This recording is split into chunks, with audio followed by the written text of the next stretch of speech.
Bible का वचन अगर हम पढ़ें दूसरा राजा अध्याय 4 वचन 23 में, तो हम वहां पर वचन को पढ़कर आगे बढ़ेंगे। लिखा है, उसने कहा, आज तो उसके यहाँ क्यों जाएगी, क्योंकि एलीशा का आशीर्वाद है।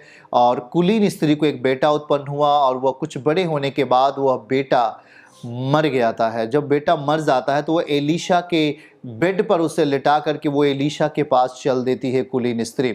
और जब वो जाने के लिए तैयार होती है तो उसका पति पूछता है, तू कहाँ जा रही है? अभी तो आज कुछ भी ऐसा सीजन या त्योहार या चांद विश्राम का दिन नहीं है, तो कहाँ जा रही है? तो उसने सीधा सीधा कहा, कल्याण होगा। याद रखे कि वो क्या बोल रही है। उसका बेटा उस समय मर गया है। वो चाहती तो बोलते, ओ जी क्या हो गया बेटा, जो एलीशा ने आशीर्वाद दिया था वो बेटा मर गया है, आओ रोए और पीटे और दुख मनाए। लेकिन वहां पर वो कुलीन स्त्री क्या कहती है? उसने कहा कल्याण होगा। अभी कल्याण की कोई भी वहां पर गुंजाइश नहीं है। वहां पर शोक और विलाप है, वहां दुख है। लेकिन वो स्त्री, जो कुलीन स्त्री थी, वह आत्मिकता को जान चुकी थी और आत्मिकता में वो एक ऊंचे पद पर थी। और वो परमेश्वर की सेवा करने के कारण उस पर बड़ा ग्रेस था, बोलने का बड़ा ग्रेस था, उसके आत्मिकता में बड़ा बदलाव था। और वो शत्रुओं को हरा सकती थी, वो शैतान को हरा सकती थी और वो अपने जीवन के वातावरण को बदल सकती थी। और इसलिए उसके पास एक बेहतर परिणाम था। समझिए क्या था कि उसका बेटा मर चुका है, लेकिन जब उसका पति पूछता है, तू कहाँ जा रही है? तो उसने कहा कल्याण होगा। उसने कुछ भी ये वर्णन नहीं किया कि तेरा बेटा मर चुका है। उसे मैंने एलीशा के बिस्तर पर मैं लिटाकर मैं एलीशा के पास जा रही हूं, ऐसा कुछ भी वो वर्णन नहीं करती है। वो सीधा कहती है कल्याण होगा। आज आप और हम जब परमेश्वर के साथ समय व्यतीत करते हैं तो निश्चय ही हमें अपने सकारात्मक बातों को बार बार बोलने के द्वारा, बार बार अपनी जुबान से कहने के द्वारा हम उसे सच्चाई में ला सकते हैं। क्योंकि परमेश्वर का वचन जब आप बार बार अपनी जुबान से बोलते हैं तो वह प्रकट होती है एक परिणाम के रूप में, वह एक असलियत के रूप में जाहिर हो जाती है प्रतिफल देने के लिए। कभी भी इसीलिए शैतान आपकी जुबान को विपरीत दिशा में बोलने के लिए आपके जुबान में उत्साहित करता है, आपके जुबान को व्यर्थ चीज़ों में बोलने के लिए उत्साहित करता है, आपके जुबान को गंदी और पाप और व्यभिचार की चीज़ों को डिस्कशन करने के लिए, बहस करने के लिए आपकी जुबान को वो लेना चाहता है। लेकिन सावधान रहें कि हम जब मसीह में जीवन जी रहे होते हैं तो हम शैतान को इसी जुबान से उसे गिरा सकते, इसी जुबान से उसे मार सकते, इसी जुबान से उसको बांध सकते। उसने सब कुछ वचन में लिखा कि जो कुछ तू कहेगा धरती के ऊपर, वो जो कुछ बांधेगा तो वो बांध देगा। तो हम बांधने के लिए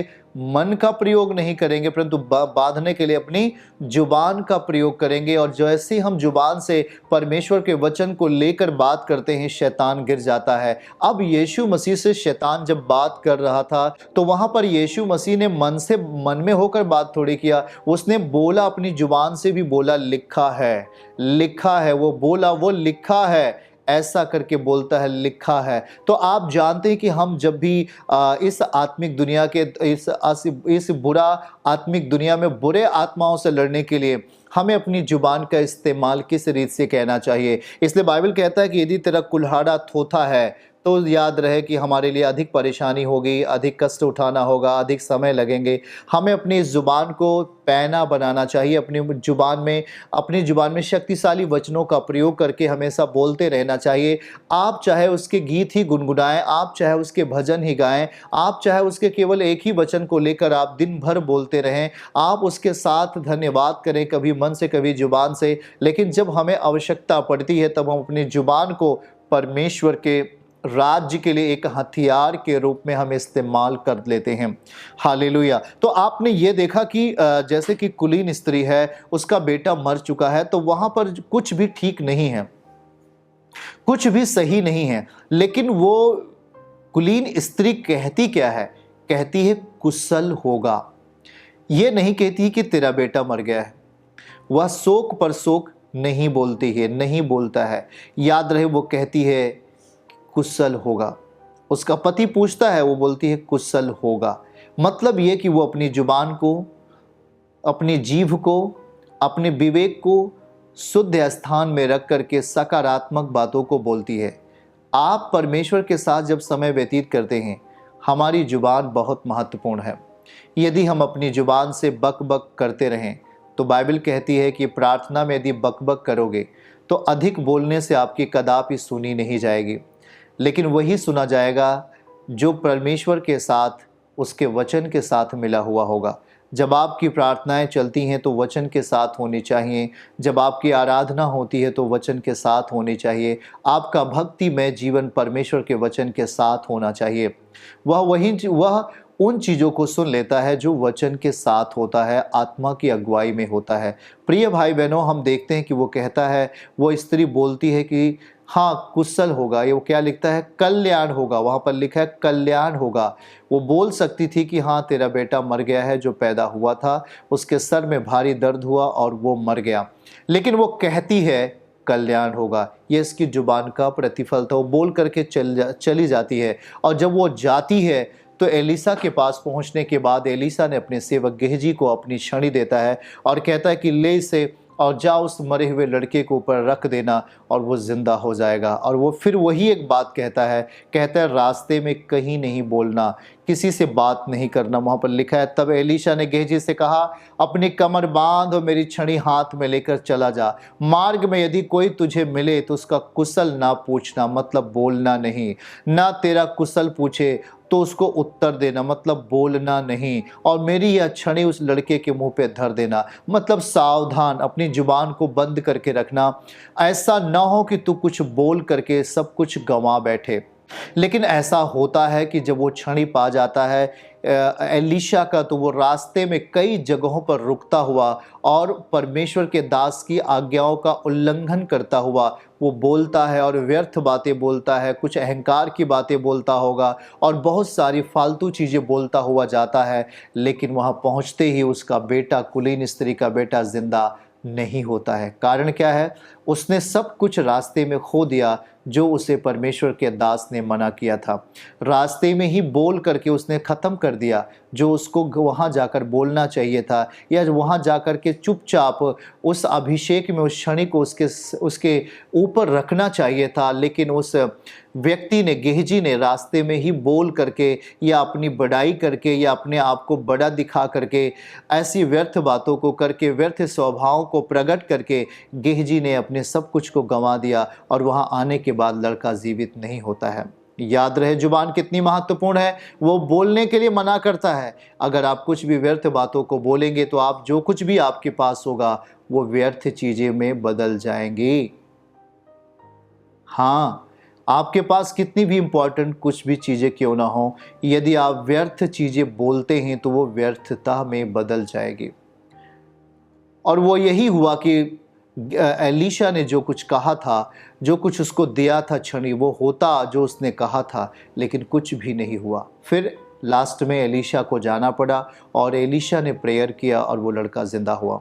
हम जानते हैं, और जब हम जकरयाह की घटना को पढ़ लेते हैं, जकरयाह और एलीशिबा की घटना को पढ़ लेते हैं, तो जब जकरयाह मंदिर में प्रार्थना कर रहा था उस टाइम में परमेश्वर का दूत प्रकट हुआ और उसने एक संदेश दिया कि एलीशिबा जो बुढ़ापे में है वह एक संतान को जन्म देगी, उसका नाम यूहन्ना रखना। आप जानते हैं कि जकरयाह ने इस बात का भरोसा नहीं किया, विश्वास नहीं किया, वो संदेह में रहा और इसलिए वहाँ पर कुछ और बोल करके वो अपने भक्ति में प्रतिफल को ना गंवाए, इसलिए परमेश्वर ने उसकी जुबान को बंद कर दिया। वो कुछ और बोलता तो जो कुछ प्रतिफल उसके पास आना था वो नहीं आ सकता था, उसमें रुकावट आ जाती, उसमें गड़बड़ियां पैदा हो जाती, और इसलिए परमेश्वर ने उस व्यक्ति की जुबान को, जकरयाह की जुबान को बंद कर दिया। और जब यूहन्ना पैदा होता है तब उसकी जुबान खुल जाती है।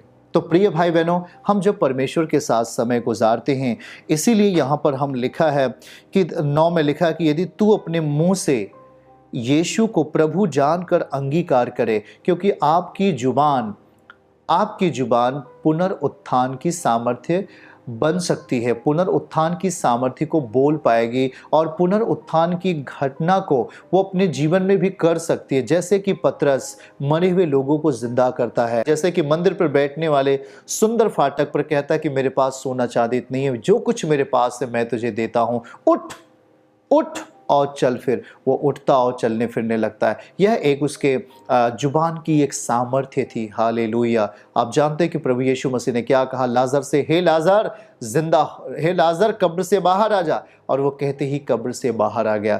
देखिए, हम इस बात को ध्यान से सुनिए कि मन में धारणाएं, मन में हम धार्मिकता को धारण कर लेते हैं और अपने मन अर्थात अपने विवेक को, अपने मन को हम शुद्धिकरण के लिए खुदावन के सामने रख देते हैं, और वहाँ पर वो सीक्रेट और रहस्य को पैदा करता है, और जुबान से हम उसे एक्टिवेट कर देते हैं। अपनी जुबान से बोल करके हम उसे क्रियाशील बना देते हैं शत्रुओं को मारने के लिए। हालेलुया। बातों को समझना है, हमें बोल देना है।